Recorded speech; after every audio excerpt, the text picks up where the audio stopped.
अध्यक्ष महोदय, order please. Shri Shanta Kumar ji ने राष्ट्रपति के अभिभाषण पर जो धन्यवाद का प्रस्ताव प्रस्तुत किया है उसका समर्थन करने के लिए मैं खड़ा हुआ हूँ।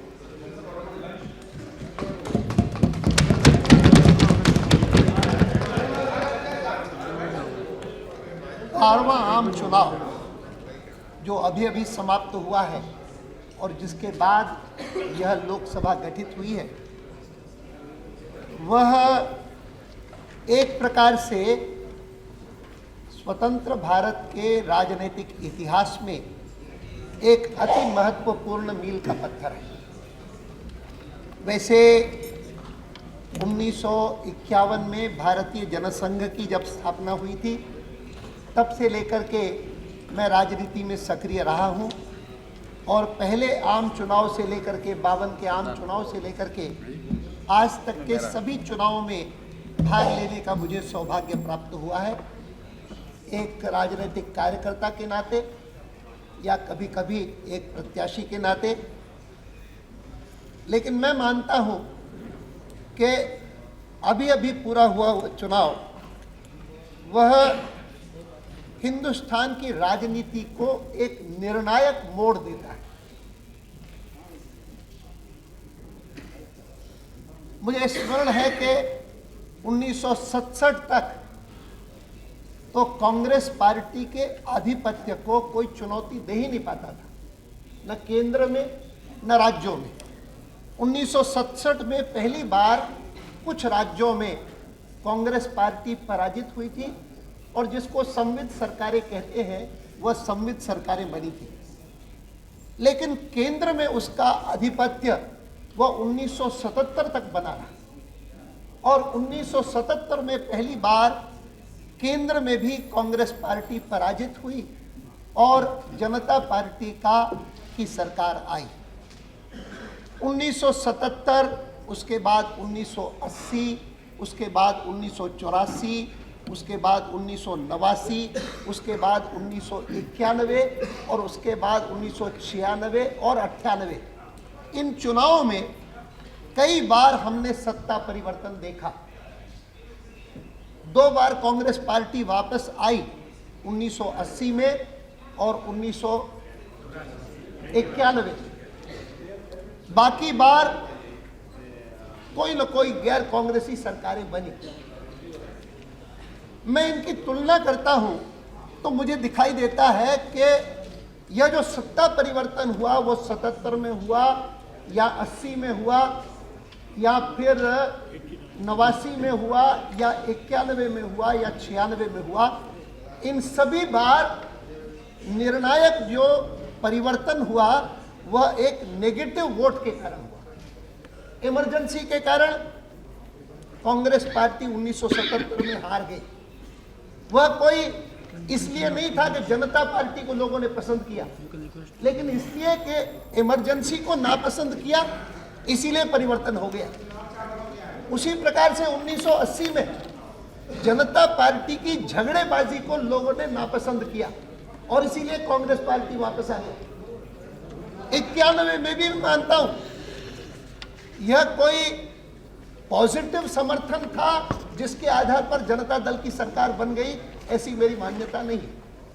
लेकिन बोफोर्स का कांड हुआ और उस बोफोर्स के कांड के कारण देश में एक शोक पैदा हुआ कि उच्च पदों पर भ्रष्टाचार नहीं होना चाहिए और एक नेगेटिव वोट के आधार पर परिवर्तन हुआ। मेरी मान्यता है कि 1998 का पहला चुनाव है जिस चुनाव में यूं तो हर चुनाव में हर निर्णय करते हुए उसमें नेगेटिव पॉजिटिव दोनों अंश होते हैं, लेकिन इस चुनाव में नेगेटिव अंश बहुत कम था और इसेंशियली एक पॉजिटिव वोट के आधार पर आज ये सरकार। अद्वानी जी, the house stands adjourned to meet at 2 p.m. Shri L के अद्वानी। माननीय सभापति जी, धन्यवाद प्रस्ताव का समर्थन करते हुए मैंने अपनी बात आरंभ की थी विगत वर्षों में हुए चुनाव का उल्लेख करते हुए। 1977 और 1998 के बीच में यद्यपि 11 साल ही बीते हैं, लेकिन इन 11 सालों में लोकसभा के 6 आम चुनाव हुए, 21 साल हुए। और इनमें मैंने जैसे बताया कि बाकी सब चुनावों में निर्णायक मुद्दा कोई नकारात्मक मुद्दा रहा, कोई नेगेटिव इशू रहा जिसके आधार पर सत्ता परिवर्तन हुआ। लेकिन इस बार कोई भी विश्लेषण करेगा तो पाएगा कि हाँ, कुछ नाराजगियां थी। पिछली सरकार जिस प्रकार से 2 बार बदली, 18 महीने में चुनाव अनावश्यक रूप से लादा गया, उसके कारण नाराजगी थी। लेकिन प्रमुख रूप से जो वातावरण था, वो वातावरण ये था कि पिछली बार वाजपेयी जी की सरकार बनी केवल 13 दिन के लिए, और बाकी सब पार्टियों ने जिन्होंने चुनाव कांग्रेस के विरोध के आधार पर लड़ा था और जीता था, वे भी सब कांग्रेस से मिल करके उन्होंने यह 13 दिन की सरकार गिरा दी। ये उचित नहीं हुआ, और इसीलिए वाजपेयी जी की सरकार को, भारतीय जनता पार्टी को एक अवसर देना चाहिए, यह संभवतः एक स्थिर सरकार दे सके। मैं मानता हूं कि इस बार का वोट मुख्यतः एक पॉजिटिव वोट था सुशासन के लिए, क्योंकि स्थिर सरकार स्वयं में कोई बहुत बड़ा गुण नहीं है। 5 साल सरकार चले, यह कोई गुण नहीं है। गुण अगर कोई है तो स्थिरता में से अगर सुशासन मिलता है, अच्छा राज मिलता है, जनता की सेवा होती है, कल्याण होता है, तो वह सुशासन। Please please please I please am not guilty. Maharashtra, Please, I am not please guilty. I am not guilty. जरा बैठिए राजस्थान का प्लीज बारे में भी बोलिए। Please take your seat please I would plead with you. Please जिधर आपका प्रशासन है, Please. Maharashtra, Rajasthan, Anil Basu please take your seat please take your seat सुशासन don't interrupt positive vote, don't और इंटरप्ट फिर वर्षों बाद कोई पार्टियों का गठबंधन जब मैदान में उतरा, जो चीज शायद 77 में थोड़ी मात्रा में हुई थी, इतनी स्पष्ट मात्रा में नहीं हुई थी, लेकिन इतनी स्पष्ट मात्रा में इस बार जब 1998 में न केवल भारतीय जनता पार्टी, लेकिन भारतीय जनता पार्टी के साथ जुड़े हुए जितने सहयोगी दल हैं, तृणमूल कांग्रेस का हमारे साथ सीटों का तालमेल था, लेकिन शेष सभी पार्टियां जो इस गठबंधन का हिस्सा थी, उन्होंने चुनाव लड़ते हुए इस बात को बल दिया कि हम भारतीय जनता पार्टी के नेतृत्व में और श्री अटल बिहारी वाजपेयी जी के प्रधानमंत्री पद के नेतृत्व में हम ये सरकार बनाने जा रहे हैं। यह एक बहुत बड़ी प्रगति है, जिसको मैं कह सकता हूं कोएलिशन पॉलिटिक्स के संदर्भ में।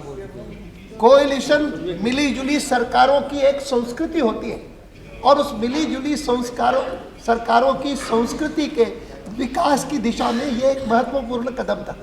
मैं मानता हूं कि मुझे खुशी होती कि नेशनल एजेंडा हम पहले प्रकाशित करते तो, और हमने इतना ही किया कि भाई इस बार अपने अपने मैनिफेस्टो पर हम लड़ लें, लेकिन अपनी शपथ विधि हो उससे पहले हम नेशनल एजेंडा प्रकाशित करेंगे।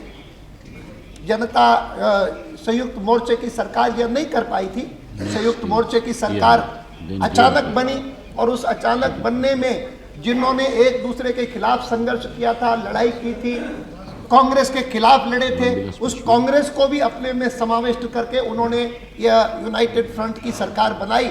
और यूनाइटेड फ्रंट की सरकार बनने के कुछ दिन बाद, शायद 8-10 दिन हुए होंगे, 12 दिन हुए होंगे, मुझे याद नहीं, लेकिन बाद में वह घोषणा पत्र प्रकाशित हुआ उनका, जिसको वो कॉमन मिनिमम प्रोग्राम के नाते कहते हैं। मैं मानता हूं कि हमको अपने अपने सभी पार्टियों को मिली जुली सरकारों की संस्कृति को समझना होगा, उसकी मर्यादाओं को स्वीकारना होगा। और अगर हम स्वीकारेंगे तो जितनी सारी बहस पिछले इन 2-3 दिनों में हुई है, पहले विश्वास प्रस्ताव पर और आज इस पर कि आपके मैनिफेस्टो में ये लिखा है और आपके इसमें ये क्यों नहीं है, नेशनल एजेंडा में ये क्यों नहीं है, उल्टा आप ये मानेंगे कि नेशनल एजेंडा में ये इसलिए नहीं है क्योंकि सब लोग इस पर सहमत नहीं हैं। नेशनल एजेंडा में वही बात आ सकती है जिस पर हम सब लोग सहमत हैं। इसमें बहुत सहज बात है। मैं ये भी कह सकता हूं कि भारतीय जनता पार्टी या समता पार्टी या AIADMK उनके अपने अपने मैनिफेस्टो हैं, जिन मैनिफेस्टो की कुछ बातों से मैं सहमत नहीं हूं। आज समता पार्टी है या AIADMK है, उनकी सब बातों से मैं सहमत नहीं हूं, और उसी प्रकार से उनको पूरा अधिकार है कि वो भारतीय जनता पार्टी की बातों से सहमत ना हो। लेकिन हमको अपने को सरकार चलाते हुए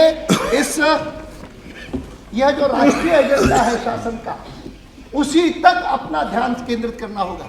मैं आपको कह सकता हूं कि यह एजेंडा, उसका प्रारूप, उसका ड्राफ्ट यह भारतीय जनता पार्टी के कुछ लोगों ने तैयार किया, और ड्राफ्ट तैयार करते हुए हमने स्वयं ने इस बात की चिंता की कि भाई किस किस बात से बाकी लोग असहमत हो सकते हैं, और वो जो जिन पर असहमत हो सकते हैं उनको हमने ड्राफ्ट में भी नहीं लिखा। और ड्राफ्ट में न लिख करके, मुझे याद है कि पहली हमारी जो बैठक हुई थी नेशनल एजेंडा को कंसिडर करने के लिए, उसमें मैंने स्वयं ने कहा था कि मिली जुली सरकारों की संस्कृति का एक हिस्सा ये है कि एक एक पार्टी इस बात को पहचाने कि जो चीज मुझे प्रिय है, और हो सकता है कि जिस चीज के कारण सार्वजनिक जीवन में मेरी लोकप्रियता हुई है, मेरा प्रभाव बढ़ा है, अगर वो चीज बाकी पार्टियां जो हैं इस मिलीजुली सरकार में उनको स्वीकार्य नहीं है, तो हम समझ करके चले कि हम इस सरकार के माध्यम से उसकी पूर्ति नहीं कर सकेंगे। ये समझ करके चले। मैंने कहा कि हमारे यहाँ पर उस दिन बैठे थे, हमारे चंडीगढ़, अपने पंजाब के लोग बैठे थे, हरियाणा के लोग बैठे थे, और मैंने कहा कि आखिर ये दो सरकारें हैं, इन दोनों सरकारें हमारे साथ जुड़ी हुई हैं, भारतीय जनता पार्टी दोनों सरकारों में है, और अगर ये सरकारें सोचे क्या हमारा जो दृष्टिकोण है नहरी पानी के बारे में, चंडीगढ़ के बारे में, वह दृष्टिकोण हम इस सरकार के माध्यम से कार्यान्वित करेंगे, तो मुझे खेद है, मुझे पहले ही कहना पड़ेगा कि यह संभव नहीं होगा। हाँ, ये बात अलग है कि हम दोनों मिलकर के बैठ करके कोई तरीका निकाल ले जिसके आधार पर सहमति हो जाए, वो तो बहुत अच्छा है, लेकिन मिली जुली सरकारों के स्वरूप के बारे में, उसकी मर्यादाओं के बारे में, उसके सीमाओं के बारे में समझ करके हम चले, यह बहुत जरूरी है। और इसीलिए कोई दिक्कत नहीं हुई। ठीक है कि आप माधवराव जी कह रहे थे कि तो आपने कांग्रेस का पार्टी का मैनिफेस्टो ले लिया, बहुत अच्छी बात है। एक प्रकार से अगर आपको लगता है कि एक कांग्रेस पार्टी का हमने मैनिफेस्टो ले लिया, तो फिर तो इस सरकार के मन में जो बात है कि आम सहमति से हम मिलकर के इसको कार्यान्वित करें, इसको करने में और सुविधा होगी, बहुत खुशी की बात है। यद्यपि मैं मानता हूं कि आम सहमति थियरी में लाना ये कोई कठिन बात नहीं है, व्यवहार में उसको कार्यान्वित करना, इसी में कठिनाई आती है, और उसमें अलग अलग न्यूएंसेस होते हैं, पहलू होते हैं, उन पर विचार करना पड़ेगा, इसीलिए विचार करना जरूरी होता है। मैंने जैसे कहा कि यह निर्णायक मोड़ है, वह मैंने इसलिए भी कहा क्योंकि हिंदुस्तान में 1952 से लेकर जब से पहला आम चुनाव हुआ, 50 में हमने संविधान स्वीकार किया, 52 में पहला आम चुनाव हुआ, तब से लेकर के हिंदुस्तान की राजनीति का जो रूप था, उसको विश्व भर के जो राजनीतिक विशेषज्ञ हैं वो एक शब्द का प्रयोग करते हैं हमेशा कि this is a single dominant party polity. एक पार्टी, एक दलीय आधिपत्य वाली यह राजनीति है कि जहां पर इंग्लैंड में दो पार्टियों के बीच में ऑल्टरनेट होता रहता है। अमेरिका में चाहे संसदीय प्रणाली नहीं है, राष्ट्रपति प्रणाली नहीं है, तो भी वहां पर दो प्रमुख पार्टियां हैं जिनके बीच में सारा संघर्ष चलता रहता है और सत्ता उन्हीं के बीच में बदलती रहती है। संविधान सभा की बहस में लोगों मन में बार बार इस बात को प्रकट किया कि आशा करते हैं कि कालांतर में हिंदुस्तान में भी टू पार्टी पॉलिटी डेवलप हो जाएगी। और हमने जब यह प्रणाली स्वीकार की आज की जो चुनाव प्रणाली है, जिसमें मैं बहुत दोष पाता हूं, और मैं मानता हूं कि कई सारे दोष उस प्रणाली के कारण भी है जिसको first past the post system कहते हैं, मेजॉरिटी सिस्टम ऑफ इलेक्शंस। उस मेजॉरिटी सिस्टम ऑफ इलेक्शंस को स्वीकार करते हुए भी एक जो प्रेमिस था, एक जो मान्यता थी, वो ये थी कि इस सिस्टम के कारण धीरे धीरे करके टू पार्टी सिस्टम इवॉल्व हो जाएगा। वो तो खैर हुआ नहीं, लेकिन मैं मानता हूं कि 1998, पहले तो 96 में उसकी नींव पड़ गई, लेकिन 1998 के चुनाव का एक महत्वपूर्ण परिणाम यह हुआ है कि यद्यपि टू पार्टी सिस्टम नहीं डेवलप हुआ है, लेकिन दो राजनीति के ध्रुव स्थिर हो गए। Two nuclei of national politics have crystallised. एक तो पहले ही था, वो तो छाया हुआ था, सिंगल डोमिनेंट पार्टी थी कांग्रेस पार्टी, लेकिन इस सिंगल डोमिनेंट पार्टी स्ट्रक्चर में पिछले इस दशाब्दी में, दशक में, 1990 के दशक में, यूं तो 77 से ही शुरू हुआ, लेकिन उसके बाद से लेकर के एक गिरावट आती रही, और वह गिरावट जो आती रही, उस गिरावट के कारण वैक्यूम पैदा होता गया।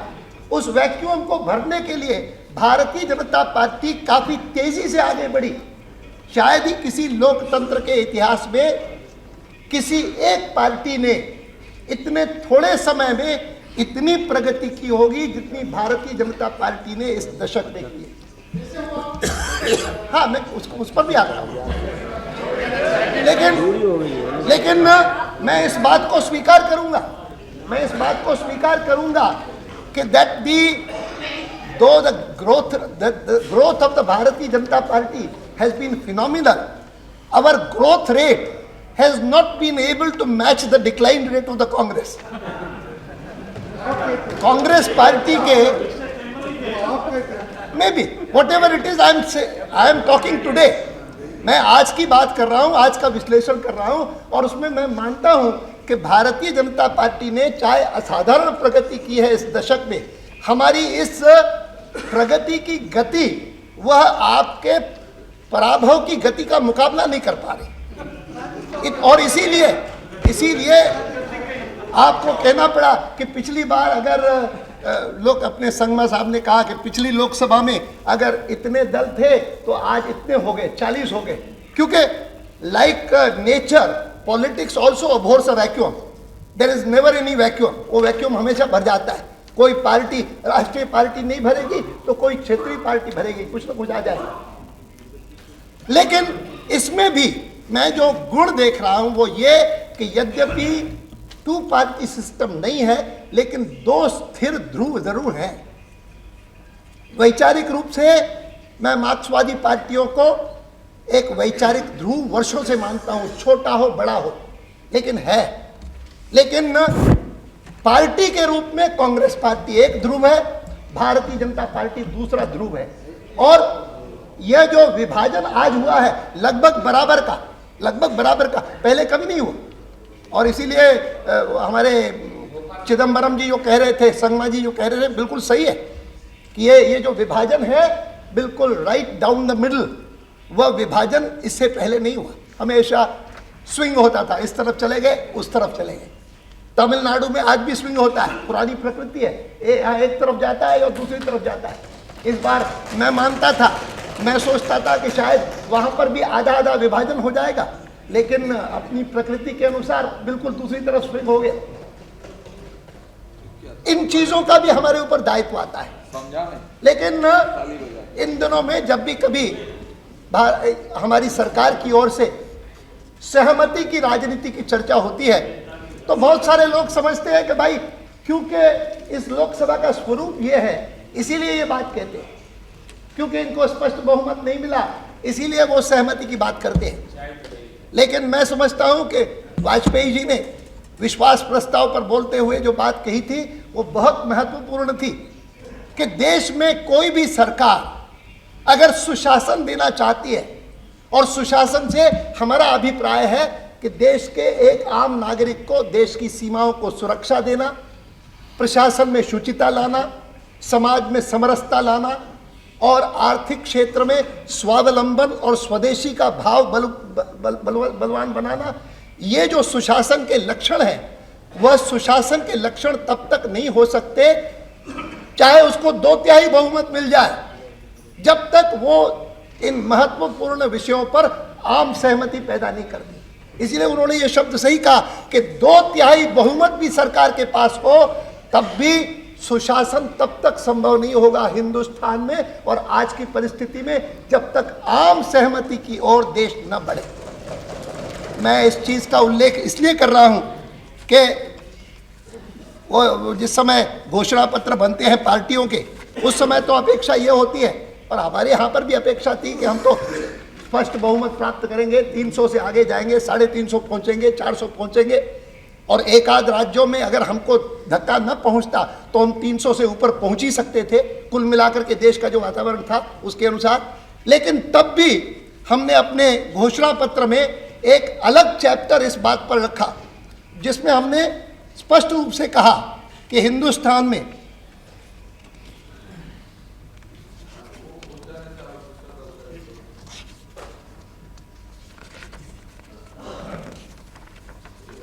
ये तो वो है national agenda.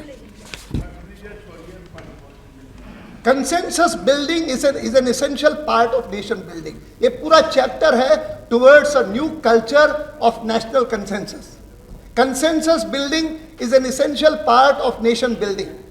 Cooperation for the larger good of the nation has been a cornerstone of our civilization. ये कोई पार्टी का नहीं.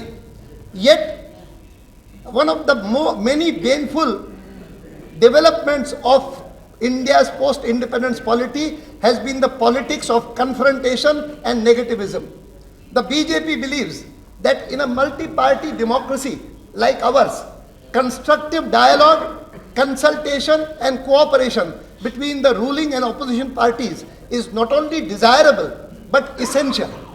It has become all the more necessary since several major national issues confronting India today cannot be effectively addressed without evolving a broad platform of national consensus. हम इस बात को इसलिए भी बल देते हैं, हम आपसे निवेदन करते हैं, खास करके हमारे मार्क्सवादी पार्टी के लोगों से, कि 1996 में आपने जिस प्रकार की राजनीति को बहुत जोर से आगे बढ़ाने की कोशिश की और कुछ समय के लिए कांग्रेस पार्टी भी उसमें उलझ गई, वह पॉलिटिक्स ऑफ अनटचेबिलिटी कभी देश का भला नहीं करेगी। पॉलिटिक्स ऑफ नेगेटिव अनटचेबिलिटी कभी भला नहीं करेगी।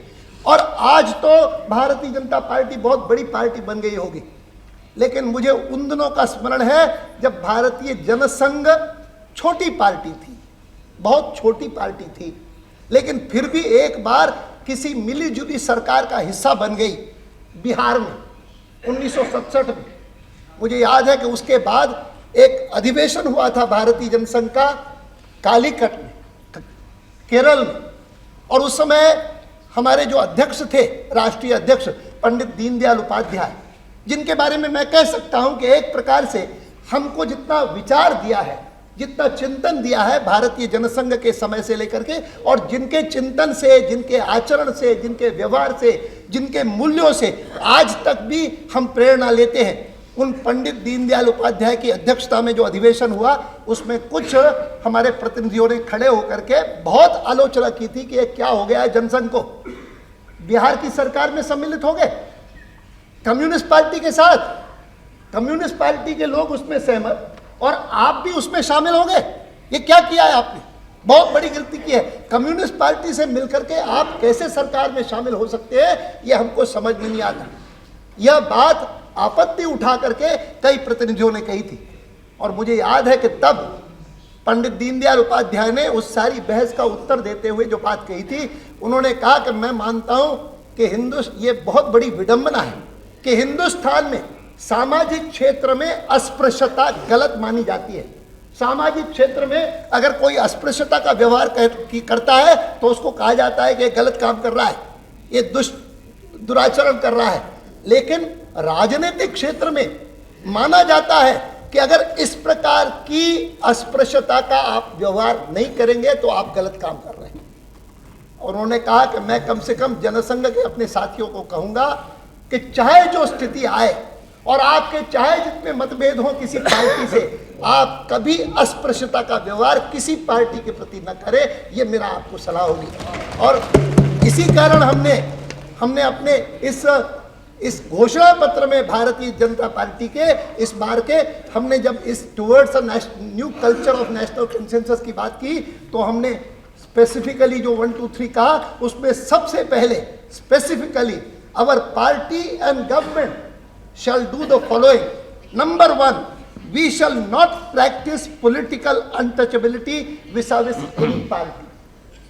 मैं इस चीज का उल्लेख इसलिए कर रहा हूं कि आज अगर हम आम सहमति के आधार पर सरकार चलाने की बात करते हैं तो यह हमारे लिए तात्कालिक रणनीति नहीं है, यह हमारे लिए निष्ठा का विषय है कि हिंदुस्तान में अस्पृश्यता के आधार पर अगर कोई पार्टी चलाना चाहे, कोई सरकार चलाना चाहे और देश की समस्याएं हल करना चाहे तो वो समस्याएं हल नहीं कर सकता। मैं हिंदू मुसलमान की बात अभी पर नहीं कर रहा हूं, मैं उसका भी जिक्र करूंगा, लेकिन मैं कम्युनिस्टों को एड्रेस करके यह बात का जिक्र खास तौर पर कर रहा हूं क्योंकि मैं जानता हूं कि कम्युनिस्ट उनकी एक मजबूरी होगी कि 50 साल तक उन्होंने सारी अपनी जो प्रगति की है वो इस आधार पर की है कि किसी न किसी शक्ति को, किसी न किसी तत्व को एक प्रकार का दैत्य बना करके, ये डेमन है, कैपिटलिज्म एक डेमन है, और वो जो डेमोनोलॉजी है उसके आधार पर अपने सारे विचारधारा की, अपने सारे तत्व की प्रगति करते हैं। और अचानक वो सारे डेमन्स लुप्त हो गए, गायब हो गए, और कोई डेमन मिलता नहीं, तो और कोई ना मिले तो संघ परिवार से, और कोई ना मिले तो बीजेपी से, और कोई ना मिले तो हिंदुत्व से, और एक डेमन बना करके उसके आधार पर अपनी प्रगति करना चाहते हैं। मैं आपको कह सकता हूं, ये एक संयोग हुआ कि जिस दिन वाजपेयी जी ने शपथ ली, हम लोगों ने उनके साथ शपथ ली, नई सरकार ली, आपको कुछ मालूम ही नहीं है। खुशी होगी, मुझे खुशी होगी। मैं विस्तार से इनका जो मुझे अनुभव हुए हैं ना, उनका उल्लेख मैं इसलिए नहीं करूंगा क्योंकि इंडिविजुअल्स आर इन्वॉल्व, और उन इंडिविजुअल्स के लिए देश में आस्था है। मैं नहीं बताऊं, ममता जी उनको ज्यादा जानती है, मैं उनका उल्लेख नहीं करूंगा, लेकिन हाँ इतना जरूर करूंगा कि 19 तारीख को प्रातःकाल वाजपेयी जी ने शपथ ली, उनकी सरकार ने, हम लोग उनके सहयोगियों के रूप में उस मंत्रिमंडल में शामिल हुए, और उसी दिन शाम को एक दुखद समाचार मिला, और वो दुखद समाचार ये मिला कि श्री EMS नंबूदरीपाद का निधन हो गया। 89 वर्ष की आयु में उनका निधन हो गया। और निधन की चर्चा आगे तो बैठ जाओ, निधन का प्रसंग है। Please take your seat. I'm not yielding. तो बैठ जाओ। I'm not yielding. I'm not yielding. और रात्रि को वाजपेयी जी ने मुझे कहा कि अच्छा होगा कि सरकार की ओर से वहां पर हम जाकर के श्रद्धांजलि अर्पित करें, कोई जाना चाहिए। और दूसरे दिन मैं वहां पर गया, मैं तिरुवनंतपुरम गया, और तिरुवनंतपुरम गया तो शायद कुछ लोगों को आश्चर्य हुआ होगा, लेकिन मैंने सोचा कि मैं तो अपना कर्तव्य कर रहा हूं। अगर मैं सरकार में न भी होता, मेरे लिए संभव होता तो मैं जाता जरूर। मुझे याद है कि यहाँ पर जब श्री भूपेश गुप्ता का निधन हुआ था, मैंने यहाँ पर जो बात कही थी, मुझे लगा कि ये एक राज्यसभा के जीवन के एक अध्याय का अंत है, क्योंकि भूपेश गुप्ता राज्यसभा में उनका जो स्थान था और किसी का नहीं था, और इसीलिए मैंने ये बातें वहाँ पर कही, क्योंकि मैं मानता हूँ कि सार्वजनिक जीवन में अगर विचारधारा का महत्व है बहुत महत्व है, और इसीलिए विचारधारा के बारे में अगर कोई मुझे कुछ भी कहे तो मैं उसको स्वीकार करता हूं। मेरी विचारधारा, मुझे अयोध्या के बारे में, मुझे नहीं, धारा 370 के बारे में, जहां तक समान नागरिक संहिता का सवाल है, मैं इन सबसे कहता हूं कि समान नागरिक संहिता वह केवल भारतीय जनता पार्टी के मैनिफेस्टो में नहीं लिखी है, वह भारत के संविधान में लिखी हुई है, इसको कभी मत भूलो। और भारत के संविधान में लिखी होने के कारण कितनी बार सुप्रीम कोर्ट ने जो भी सरकार आती है उस सरकार को याद दिलाती है कि इसके बारे में आपने क्या किया, क्या नहीं किया, बताओ। विचारधारा में से उद्भूत जितने सारे विषय हैं उनके बारे में कभी भी भारतीय जनता पार्टी का कोई व्यक्ति, मैं हूं या कोई और हो, कभी अपोलोजेटिक नहीं अनुभव करते हैं। लेकिन हम साथ साथ अगर कोई मिलीजुली सरकार बनाते हैं तो वो मिलीजुली सरकार ईमानदारी से बनाते हैं। और हम जनता के सामने जब जाकर के कहते हैं तो गुप्त कोई चीज करे और बाहर से कोई चीज करे, इस प्रकार की प्रकृति हमारी है नहीं, इस प्रकार का संस्कार हमारा प्राप्त हुआ नहीं। और इसीलिए कल जब गुरुजी के पुस्तक के बारे में कहा तो मैंने खड़े होकर के कहा, मैंने मुझे जो बात कहनी थी वो कह दी। वाजपेयी जी से जब ये सारे सवाल पूछे तो उसका भी साफ साफ उत्तर दिया। हाँ, ये जो बार बार आप रिमोट कंट्रोल की बात करते हैं उसके संदर्भ में एक बात कहता हूं, जो एक बार मैंने केरल में कही थी जब मार्क्सिस्टों ने इस बात की आलोचना की थी कि वाजपेयी जी और अडवाणी नागपुर के इस फलाने वर्ग में क्यों गए थे, राष्ट्रीय स्वयंसेवक संघ के शिविर में क्यों गए थे। तब मैंने वहाँ के मार्क्सवादियों को कहा था कि कभी इस बात को मत भूलो कि हिंदुस्तान में जब पंडित नेहरू की सरकार थी, सरदार वल्लभ भाई पटेल जैसे उसके गृह मंत्री थे, तब भी दोनों पंडित जी और गृह मंत्री सरदार वल्लभ भाई पटेल जब भी आवश्यकता समझते थे महात्मा गांधी से जाकर के सलाह करते थे। कभी उसमें संकोच नहीं होता था कि महात्मा गांधी तो सरकार में है नहीं, वो क्या हमारा रिमोट कंट्रोल है जो हमको कंट्रोल करेगा। मेरी बात सुनो, मेरी बात पूरी सुनो। अध्यक्ष जी, Please. not yielding. Please, he is not yielding. Dalit Topdar, Mr. Balu, he is not yielding. I am not yielding. He is not yielding. Please take your seat. He is not yielding. I am not yielding, sir. He is not yielding, Mr. Topdar. Mr. Topdar, you please take your seat. Please, बैठिए जरा. रज्जू भैया Mahatma Gandhi Please take your seat. I am not yielding. He is not yielding. He is not yielding. बैठिए. I complete myself. अध्यक्ष Please, ji, please continue. मुझे स्वयं, हमको स्वयं सरकार में रहने का जो मौका मिला, ये दूसरा मौका है आज, लेकिन केंद्रीय सरकार में हम उस समय भी आए थे जब मुरारजी भाई हमारे प्रधानमंत्री थे। लेकिन मुरारजी भाई प्रधानमंत्री थे, चौधरी चरण सिंह जी गृह मंत्री थे, वाजपेयी जी विदेश मंत्री थे, मैं उस सरकार में था। मुझे अनेक ऐसे अवसर याद हैं जब हम पटना जाकर के जयप्रकाश जी से सलाह करते थे कि इस मामले में क्या होना चाहिए। लेकिन उसका अर्थ ये नहीं होता कि जयप्रकाश जी कोई रिमोट कंट्रोल से हमको कंट्रोल करते। जयप्रकाश जी कभी कंट्रोल नहीं करते थे। महात्मा गांधी भी, I am not giving, I am not He is not yielding. I am not equating anyone to anyone. I am merely, sir, I am not, sir, I am not. He is not yielding. Listen, Jaipal I have ji. heard all the comments and I can understand. He is The not kind of yielding. comments that have been made now, are they fair? You talk of the assassination of Mahatma Gandhi. This is the way in which you are going to have a debate.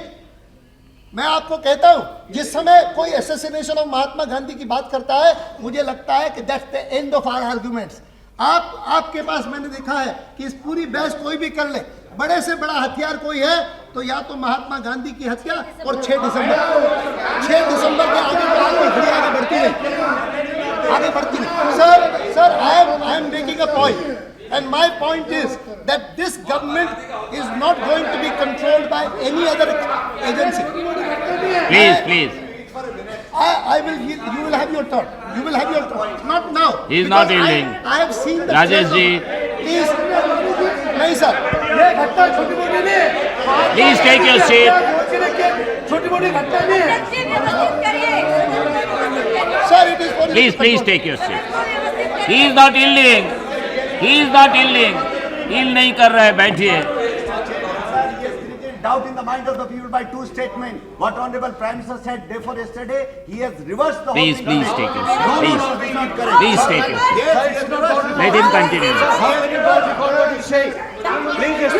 take your seat. I'm not yielding. I'm not yielding. He is not yielding. Please take your seat. मैं इससे आगे बढ़ करके शांत कहता रहिए. हूं, मुझे याद है कि 1977 में कभी कभी दोहरी मेंबरशिप की बात करके राष्ट्रीय स्वयंसेवक संघ की आलोचना की जाती थी और कहा जाता था वाजपेयी जी तो बहुत अच्छे, आडवाणी बहुत अच्छे, फलाने बहुत अच्छे, लेकिन राष्ट्रीय स्वयंसेवक प्लीज डोंट इंटरप्ट प्लीज। राष्ट्रीय स्वयंसेवक संघ के साथ इनका संबंध जो है वो खराब है। मैंने तब भी कहा था, आज फिर से सदन में दोहराता हूं कि मैं मानता हूं कि मैं सार्वजनिक जीवन में तो बहुत बाद में आया, राजनीति में तो बहुत बाद में आया। राष्ट्रीय स्वयंसेवक संघ का स्वयंसेवक मैं तुम्हें 14 वर्ष की उम्र से पढ़ा और तब से लेकर के मैंने राष्ट्रभक्ति जी की जो शिक्षा पाई है, देशभक्ति की, निस्वार्थ सेवा की, अनुशासन की जो शिक्षा पाई है वो मैंने राष्ट्रीय स्वयंसेवक संघ से पाई है। जहां तक राजनीति का सवाल है, जहां तक राजनीतिक विषयों के विश्लेषण का सवाल है, तो लोकतंत्र की शिक्षा मैंने डॉक्टर श्यामा प्रसाद मुखर्जी से पाई और उनसे राष्ट्रवाद और लोकतंत्र का एक शानदार समन्वय भारतीय जनसंघ के रूप में और आज भारतीय जनता पार्टी के रूप में करके हम लोग आगे बढ़े हैं। और मैं मानता हूं कि राष्ट्रवाद और लोकतंत्र के प्रति जो हमारी निष्ठा है, उसी के कारण, विचारधारा के कारण कुल मिलाकर के देश भर में भारतीय जनता पार्टी का प्रभाव पिछले वर्षों में बढ़ता गया। लेकिन साथ साथ मैं एक बात और कहता हूं कि विचारधारा का महत्व है, उसके साथ साथ आदर्शवाद का भी महत्व है, आइडियोलॉजी का महत्व है। हाँ, जातिवाद का जो जिन्होंने योगदान किया है वो अंतर्मुखी होकर के देखे कितना योगदान किया है। आदर्शवाद और विचारधारा दोनों का अपना अपना महत्व है।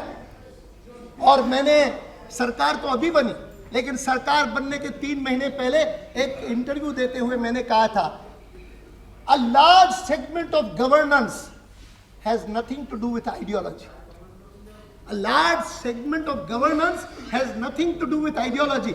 और जिस समय हमने यह नेशनल एजेंडा तैयार किया, उस समय हम मान करके चले कि जितने हमारे सहयोगी दल हैं वे हमारी आइडियोलॉजी में विश्वास नहीं करते, और इसीलिए ड्राफ्ट भी ऐसा बनाओ जो एक प्रकार से नॉन आइडियोलॉजिकल हो और ऐसा हो कि जिसके बारे में सब लोग सहमत हो और सब लोग कहें कि हम इसको कार्यान्वित करेंगे।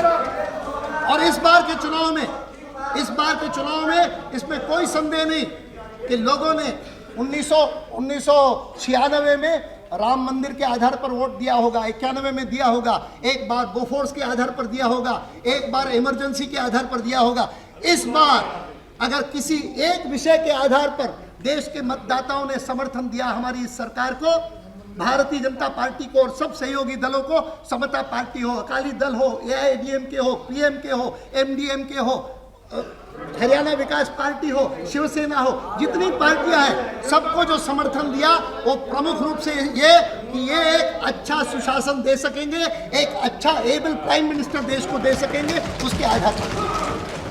वर्षों से कोई प्रेरक नेता, कोई पार्टी देश के सामने प्रस्तुत नहीं कर सकी, और आज श्री अटल बिहारी वाजपेयी के रूप में सारे देश ने ऐसा एक प्रेरक नेता पाया कि सारी आइडियोलॉजीज को भूल करके, सारी जातियों को भूल करके, सारे प्रदेशों को भूल करके लोगों ने समर्थन दिया।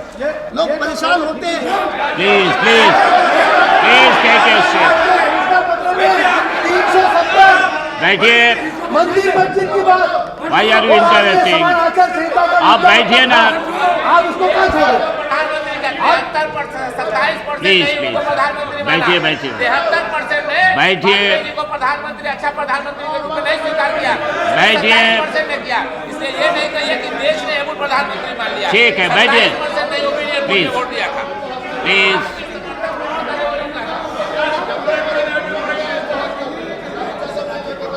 प्लीज।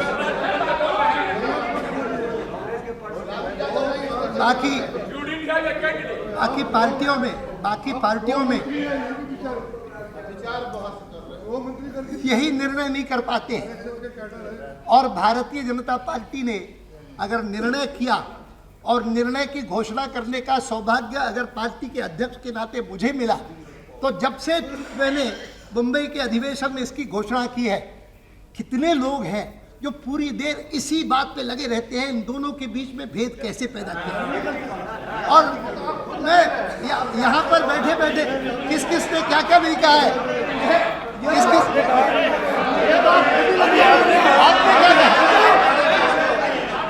खैर लोगों को जानकारी नहीं, लोगों को जानकारी नहीं है।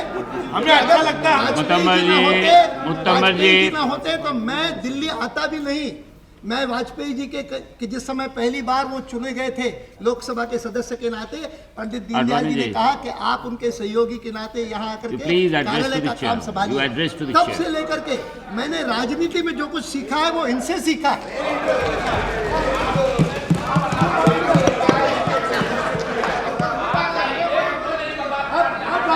Please, why are you interrupting again and again?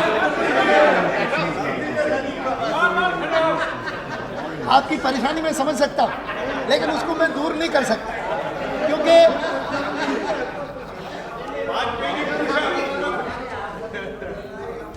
अध्यक्ष जी इस अभिभाषण में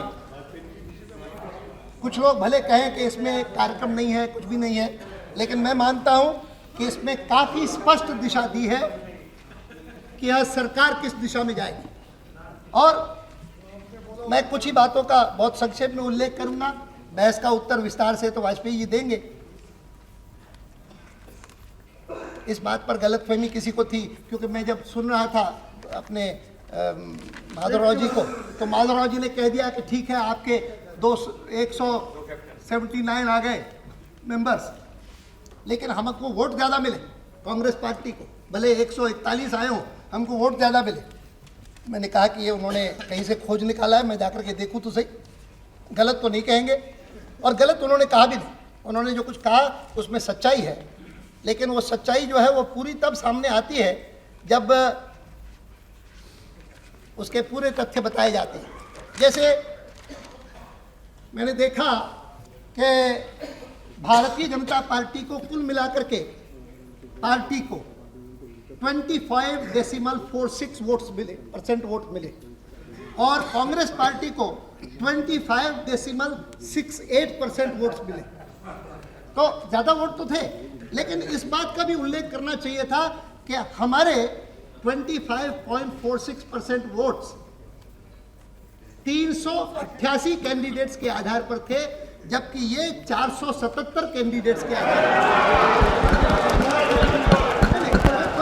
मैं खाली I am putting the record straight, nothing else, but I regard it as more significant that BJP and its allies should have secured 37% votes, and the Congress party and its allies should have secured 29% votes. इसमें बहुत बड़ा है।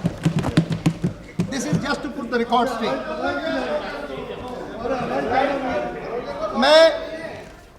मैं कुछ चीज़ों का उल्लेख करना जरूरी समझता हूँ, क्योंकि जब हम आम सहमति की बात करते हैं तो हमने इस बात का भी जिक्र किया है कि आम सहमति किन किन विषयों में होनी चाहिए।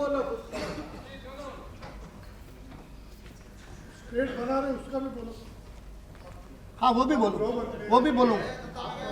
बोलूँगा, उस पर भी आम सहमति चाहूँगा।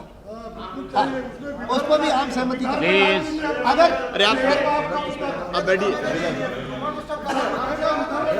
आप पहले शिवशंकर जी को तो समझाइए, शिवशंकर जी विरोध कर रहे थे। आपके मैनिफेस्टो में था, कोई नहीं करे।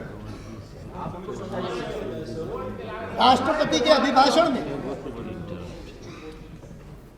पैरा 40 में हमने कहा है, सरकार जहां तक व्यवहार्य हो आम सहमति से शासन चलाने की पद्धति का विकास करने का प्रयास करेगी। कुछ मुद्दे जिन पर तत्काल राष्ट्रीय आम सहमति तैयार करने की आवश्यकता है वे हैं चुनावी सुधार, केंद्र राज्य संबंध, जनसंख्या नीति, सभी निर्वाचित निकायों में महिलाओं के लिए 33% आरक्षण का कानून, अंतर्राज्यीय जल विवादों का समाधान, पर्यावरण संरक्षण तथा आर्थिक सुधारों को लागू करते समय समाज के दुर्बल वर्गों के कल्याण के लिए कारगर संस्थागत गारंटियां प्रदान करना। मुझे याद आता है इनमें से कुछ ऐसे हैं कि जिनकी चर्चा तो दशकों से होती रही है। मैं जब यहाँ पर प्रेस गैलरी में बैठा करता था और वाजपेयी जी नीचे थे, और वाजपेयी जी को नीचे मैं ऊपर से सुना करता था, तो उस समय उन्होंने पहली बार हिंदुस्तान की लोकसभा में चुनाव सुधार का मामला उठाया था, और उस चुनाव सुधार के मामले को उठाया ही नहीं था, लेकिन सदन को, चाहे छोटी सी पार्टी थी, बहुमत नहीं था, लेकिन सदन को प्रेरित किया कि एक जॉइंट पार्लियामेंट्री कमेटी बनाए, और वो जॉइंट पार्लियामेंट्री कमेटी बनी। एक बार बनी, वो विसर्जित हो गई। दूसरी बार जब बनी तब तक मैं संसद में, राज्यसभा में आ चुका था, और 70 में मैं राज्यसभा में आया। तब से उसके बाद वह पार्लियामेंट्री कमेटी बनी जिसने 2 वॉल्यूम्स में अपनी रिपोर्ट दी, वो आज तक पड़ी हुई है। कांग्रेस पार्टी से हमारी शिकायत है, बहुत सारे अच्छी रिपोर्ट्स तैयार की, लेकिन रद्दी की टोकरी में डाल देते हैं। ये केंद्र राज्य संबंधों पर जो कुछ थोड़ा बहुत काम किया वो यूनाइटेड फ्रंट की सरकार ने किया, नहीं तो सरकार या कमीशन बनाई आपने। 83 में बनी, 88 में उनकी रिपोर्ट आ गई, 88 से लेकर के लगातार जब तक इनकी सरकार नहीं आई तब तक कुछ नहीं हुआ। श्री कृष्णा कमीशन का क्या होगा महाराज? सरकार से आ गई।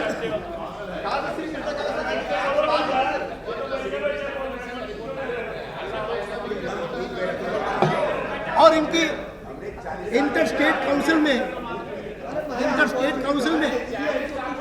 प्लीज इंटरस्टेट काउंसिल में उस पर विचार तो डोंट हुआ, इंटरप्ट। और कई सारी ऐसी सिफारिशें हैं कि जिनको इंटरस्टेट काउंसिल के माध्यम से स्वीकार भी किया गया, लेकिन कार्यान्वित नहीं हो सकता। मैंने कुल मिलाकर के जो नक्शा बनता है वो ये है कि अगर सरकारी या कमीशन, जो आज से 10 साल पहले रिपोर्ट आ गई, उसकी 247 रिकमेंडेशंस हैं, 247 सिफारिशें हैं, और जिन 247 में से आज तक एक भी क्रियान्वित नहीं हुई है।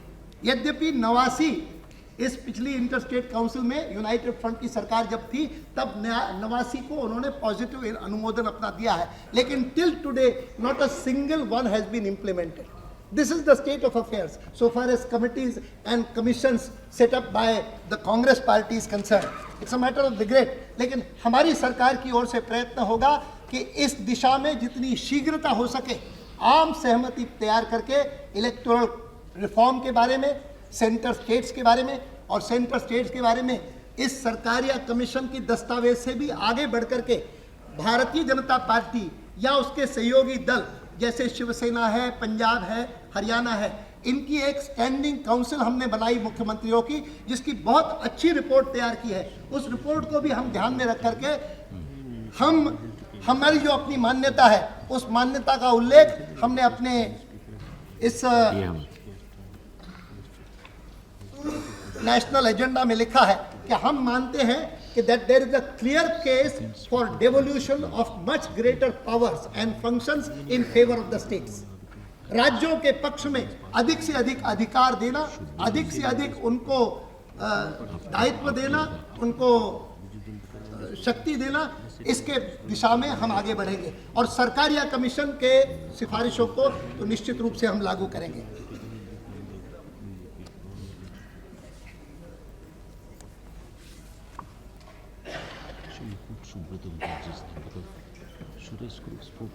लोकपाल बिल का स्पेसिफिक उल्लेख है, और ट्रांसपेरेंसी सरकार में लाने के लिए राइट टू इंफॉर्मेशन लॉ हम इनेक्ट करेंगे, इसका भी उल्लेख है। लेकिन जिस चीज़ की कुछ आलोचना हुई कुछ मित्रों द्वारा, मुझे समझ में नहीं आई, क्योंकि 50 साल हुए हैं हिंदुस्तान के संविधान को, और मैं इस बात से सहमत हूं कि आज जो हमको समस्याओं का सामना करना पड़ रहा है, हम गरीबी दूर नहीं कर पाए हैं, बेरोजगारी दूर नहीं कर पाए हैं, भ्रष्टाचार बहुत बढ़ गया है, समाज में तनाव बहुत बढ़ गए हैं, इसका कारण संविधान नहीं है। मैं इस बात को मानता हूं कि संविधान के कारण ये दोष पैदा हुए हैं, ऐसा नहीं है। लेकिन कोई अगर समझे कि संविधान जो है वो उसमें कोई परिवर्तन की जरूरत ही नहीं है और परिवर्तन की गुंजाइश ही नहीं है, और this constitution framed in 1950 is the last word in so far as constitution is concerned, ये दृष्टिकोण सही नहीं होगा। पिछले दिनों में कुछ लोगों ने जब से लेकर के हमने कमीशन ऑन द कॉन्स्टिट्यूशन बनाने की बात की है, कुछ लोगों ने इस बात का बड़ा प्रचार करने की शुरू किया है कि देखिए डॉक्टर अंबेडकर ने संविधान बनाया, ये लोग बदलने जा रहे हैं।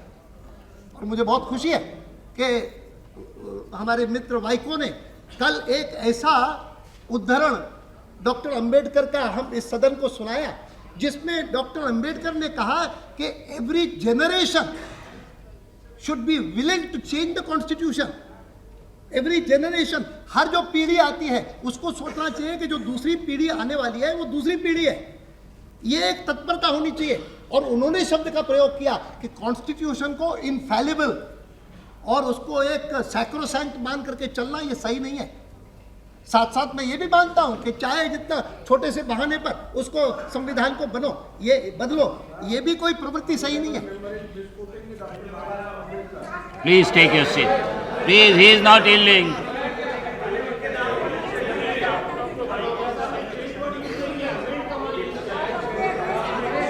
बोलिए। I submit, sir. Yes, exactly, no. I have got the highest regard for Mr. Advani. As a matter of fact, I had a valid point of order that I will raise after all. I don't want to interrupt speech. Under He what quoted rule? Dr. Baba Saheb Ambedkar. Under what That- rule? No, not point of. No, sir. Point of order. मैंने I ये किया। say, Are you raising any point of order? no, later on. No, not that. Oh, Now because okay, please. Yes, sir. Speaker, sir. Respected Advani ji, quote He is not Dr. raising any point of order. He has yielded. Speaker, sir. आप उसको correct कर लीजिए। मैं I be willing to be corrected, लेकिन मैंने उनको जब कल सुना, No, sir. I say I have got a respect sir, because मैं तो आपको you should not misquote. Speaker, sir. Mr. Advani has misquoted Dr. Baba I am not Saheb quoted. Ambedkar. He has Sir, not sir, quoted. sir. Somebody honorable member of the house, honorable member of the house has quoted wrongly here in the house.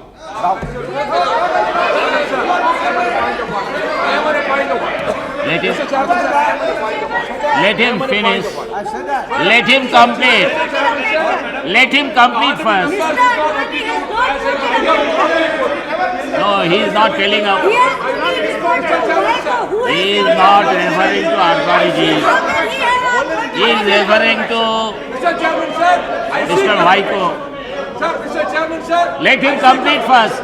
Because He has not completed. the honorable member has stated Mr. Gopalaswamy, he has not completed. one member of the house. He said. Let him complete. You take your seat. But I You should take be your given seat. an Please opportunity. complete. I should be given an opportunity. Yes, yes. Speaker, sir, I have no dishonor about anybody, but the wrong quotation should not go on record. That is why I am a point of the clarification. The honorable member quoted yesterday in reference to the concluding speech of the Dr. Baba Saheb Ambedkar. He did say you have the quotation. that every generation itself is the You have nation. the quotation quoted. They have the right to amend the constitution, and that too I have provided the 368 proviso in the constitution. Thereby, the constitution is a static, not a static body. But next generation will go to the direction of the directive principle incorporated in the Indian constitution. So that is my clarification, including sir. uniform civil code. Whether we are Including uniform civil code. No, sir. Misquoting the Dr. Ambedkar, that is not the case. He said every generation itself is a nation. They have right to amend the constitution. Thereby, I have provided the proviso 368 in the constitution. But see that I am also scared that this constitution not going where. Next generation will think how to achieve the directive principle in the Indian constitution. Yes, we are going in that very direction. I am happy. Electing uniform civil code in that direction. He wants to clarify. Mr. Chairman, Please. sir. When I was That's why I'm responding. when I was putting forth my point of view that this government has decided to set up a committee to review the constitution, I said the basic structure of the constitution is not to be altered. I said it very clear terms. Then I quoted Baba Saheb Ambedkar in his, no, not wrongly, what he spoke on the 25th of November 1949, in the concluding stage of the Constitutional Assembly debates, what he quoted Jefferson, and also one more quotation also is there. That is, it is not meant for the living people, for the dead people. It is meant for the living people. Therefore, sir, the point I wanted to make, we are not here to alter the basic structure. But when he is providing a facile procedure for amending the Constitution, it is pertinent to note that we are here to review the Constitution according to the changing times. I have not wrongly quoted it. Okay. Vasundev, Please, just, Advani. Chairman, sir, just 1 minute. Just 1 minute. Because, yes, this is correct that Ambedkar ji, whatever the Constitution is set up, we respect, we regard. That should not be changed. But is it not a fact that there are some directive principles and there are some fundamental rights? Don't you think that the employment must be the fundamental rights for each family? It should be included in the Constitution. Don't you think the education, it should be fundamental right? So this can be included. What is the harm?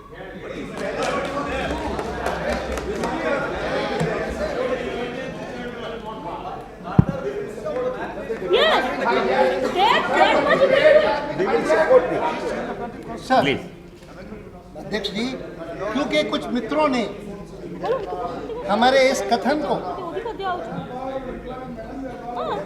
Fundamental rights, right to employment, right to education, right to shelter.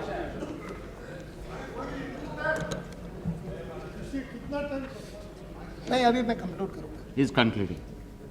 Paragraph 35 में राष्ट्रपति जी के कहा गया है कि 50 years after independence, the time has come to rejuvenate our institutions so that they are strong enough to meet the challenges of the future. The government proposes to do so, as well as appoint a commission to review the constitution and make recommendations so that anomalous experiences of the past are not repeated in the future.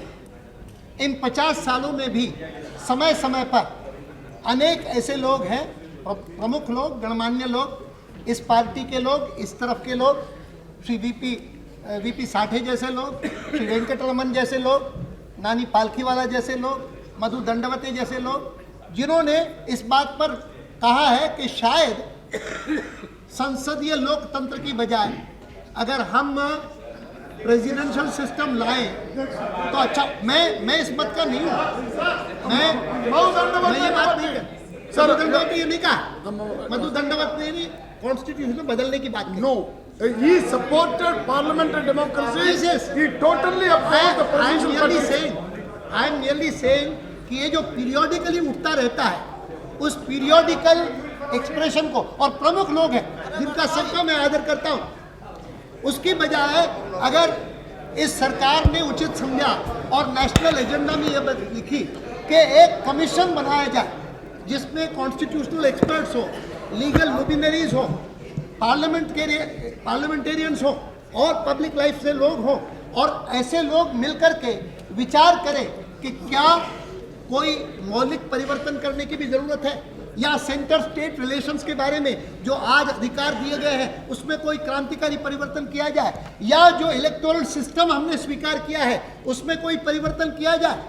लेकिन हाँ, मैं इस बात को दोहराऊंगा कि कुछ तत्व ऐसे हैं कि जो हमारा संविधान न भी बनता तो भी हिंदुस्तान में हमारी संस्कृति के परंपरा के हिस्से रहे हैं, और वो ये है कि हिंदुस्तान में मजहबी राज हमने कभी स्वीकार नहीं किया। Secularism has been part of the culture and tradition of this country. So irrespective of who frames the constitution would never be theocratic. Theocracy is unacceptable to us, और किसी समय भले हमको नृपतंत्र स्वीकार किया हो, लेकिन आज की स्थिति में स्वतंत्र भारत लोकतंत्र के अलावा और कुछ स्वीकार नहीं कर सकता। Republicanism, secularism, equality of all citizens irrespective of their faith, this will be an inherent part of the constitution. Sir, I am not. Please take your seat. Ramdas ji, please. बैठिए. He is not yielding. What can I do? Unless he yields. Between the yesterday our honorable Prime Minister's speech and today's what our minister is speaking. Okay, please continue. अध्यक्ष जी, Please मुझे और कुछ नहीं कहना है सिवाय इसके कि कभी कभी ये जो बात कही जाती है Please, order, please. इस अभिभाषण में और नेशनल एजेंडा में यूटोपिया की सी बातें कही गई है। मैं मानता हूं कि ये यूटोपिया की बातें जो आज लगती हैं, सचमुच ये सब की सब बातें पिछले 50 साल में हो जानी चाहिए थी। 50 साल बाद भी हिंदुस्तान के सभी गांवों में पानी न पहुंचे, बिजली न पहुंचे और हर एक नागरिक को और 2 समय का भोजन न मिल सके, हर एक नागरिक को स्वास्थ्य का प्रबंध न हो सके, शिक्षा का प्रबंध न हो सके, ये हम सबका दायित्व है। हमारी बहुत बड़ी कमी है और आज कम से कम हमको ये संकल्प करना चाहिए कि जल्दी से जल्दी हम इन बातों को पूरा करें जो दुनिया के अधिकांश देश अपने अपने देशों में पूरा कर सके हैं। और इसीलिए ये सोचना कि हर एक को पानी पहुंचाना, हर एक गांव में पानी पहुंचाना, हर एक को शिक्षा देना, हर एक को 2 समय का भोजन देना, ये तो एक यूटोपिया है जो नहीं हो सकता। हाँ, ये बात जरूर है, हमने कोई 5 साल की बात नहीं कही है। अगर आप देखेंगे तो हमने अपने भारतीय जनता पार्टी के घोषणा पत्र में 10 साल का समय लिखा है इन बातों के लिए। कुछ चीज़ों के लिए इस अपने नेशनल एजेंडा में ही हमने 5 साल की बात कही है, तो वो शिक्षा की बात कही है कि शिक्षा की बात, और आपने करेक्ट किया हमको, हम इसके लिए आभारी हैं। आपने कहा कि प्राइमरी की बजाय एलिमेंट्री एजुकेशन होना चाहिए, हम इसके लिए आपके आभारी हैं, उसको करेंगे। और मैं समझता हूँ कि इसमें जो बात कही गई है 6ठे पैराग्राफ में कि हम इस दिशा में सभी प्रयास करेंगे जिससे एक नए भारत का निर्माण किया जा सके, जो एक ऐसा भारत हो जो भय, भूख और भ्रष्टाचार के तीनों अभिशापों से मुक्त हो। हाँ, भय। अध्यक्ष जी, मैं एक अपने अनुभव से अपनी बात समाप्त करूंगा। आज से 20 साल पहले मैं उस समय भी मंत्री था, सूचना प्रसारण मंत्री था श्री मुरारजी भाई की सरकार में, और पाकिस्तान के निमंत्रण पर मैं पाकिस्तान गया था। मेरा जन्म कराची का है, मेरा शिक्षण कराची में हुआ जो आज सिंध में है, पाकिस्तान में है। और मेरे लिए ये एक अनुभव अवसर था कि अपने घर जाऊं, अपना घर जाकर के देखूं, अपने स्कूल में जाऊं। 2 दिन मैं वहां पर गया था और उन दिनों में वहां पर सैनिक शासन था, जिया साहब का शासन था। चारों ओर सैनिक दिखते थे, चारों ओर। और वहां के नागरिक यह देख करके चकित होते थे कि यह भारत सरकार का एक केंद्रीय मंत्री वह यहाँ पर आया है और इसके साथ सुरक्षा कर्मी कोई नहीं, अकेले अपने घूम रहे हैं। मैं अपने स्कूल में गया, स्कूल के पास में जिन जिन दुकानों पर बचपन में जाता था वहाँ मैं गया, एक अनुभव था विचित्र। लेकिन लोगों को देख करके आश्चर्य होता था कि ये भारत कैसा है कि जिस भारत में बड़े बड़े मंत्री भी बिना किसी संतरी के घूमते रहते हैं। और इन 20 सालों में कुल मिलाकर के आंतरिक सुरक्षा की स्थिति कितनी बिगड़ी है। आज मैं अब तो सर मंत्री बन गया, लेकिन जब मंत्री न भी था, एक राजनीतिक कार्यकर्ता था, तो भी मेरे साथ ये एनएसजी लेकर के चल रहे, घूम रहे, ब्लैक कैट कमांडोज घूम रहे हैं। हमको एम्बेरसमेंट होता है, संकोच होता है, शर्म होता है। और मुझे कभी कभी इस बात पर और संकोच होता है जब सारे के सारे सांसद मुझे लिख करके दिए, मुझे मेरी सिक्योरिटी क्यों विड्रॉ कर दी, मुझे सिक्योरिटी वापस कर दो, मेरी सिक्योरिटी ये कर दो। मैंने तो अपने होम मिनिस्ट्री को कहा है कि इस पर अच्छी तरह से रिव्यू करो, जितना वास्तव में जरूरी है उतना करो। और ये जो आम नागरिक को कम से कम इसके कारण कोई तकलीफ नहीं होनी चाहिए। इसका अर्थ मेरे समझ में नहीं आता कि वीआईपी मूवमेंट के कारण हवाई जहाज रोक दिए जाए, घंटे घंटे पर 2-2 घंटे देर हो जाए, ये कोई अच्छी बात नहीं है। इसमें परिवर्तन होना चाहिए।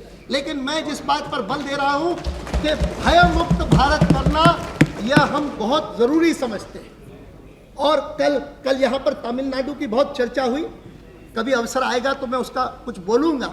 लेकिन मैं इतना ज़रूर कहना चाहता हूँ कि यह जो आतंकवाद है, यह जो उग्रवाद है, जो किसी समय जम्मू कश्मीर में था या पंजाब में था और वो फिर पहुँच करके नॉर्थ ईस्ट में पहुँच गया, वह अब दक्षिण में पहुँच गया है और तमिलनाडु में पहुँच गया है। और आए दिन पिछले दिनों में घटनाएं जो होती रही हैं वह बहुत चिंताजनक हैं। और मुझे विश्वास है कि वहाँ की सरकार उस बारे में समुचित कार्रवाई करेगी, उसको करनी चाहिए। हमारी तरफ से, केंद्र सरकार की तरफ से चाहे इंटेलिजेंस का मामला हो, चाहे उनको सहयोग देने का मामला हो, कोई कसर हम उठा करके नहीं छोड़ेंगे, सब प्रकार की सहायता हम देंगे। लेकिन हम उनसे भी अपेक्षा करेंगे कि वो किसी भी और किसी कंसिडरेशन से इस मामले में ढिलाई न दे, क्योंकि जो पिछले दिनों की घटनाएं हुई हैं वो बहुत चिंता पैदा करती हैं, और उस चिंता में आप सब लोगों ने भी व्यक्त किया है, मेरे मन में भी चिंता है। आज कुछ उसके बारे में और कुछ कहने की ज़रूरत नहीं है। मैं सरकार से, वहाँ की प्रदेश सरकार से अपेक्षा करता हूँ कि इस मामले में जो भी कठोर कदम उठाने की ज़रूरत हो वो उठाए, हमारी तरफ से पूरा सहयोग होगा। मैं अध्यक्ष जी आपको एक बार फिर से धन्यवाद देता हूँ, और मैं फिर से इस बात को बल देता हूँ कि हम ऐसा भारत निर्माण करना चाहते हैं जहाँ प्रत्येक नागरिक, चाहे उसकी कोई जाति हो, नस्ल हो या धर्म हो, भारतीय होने का गौरव अनुभव करे। बहुत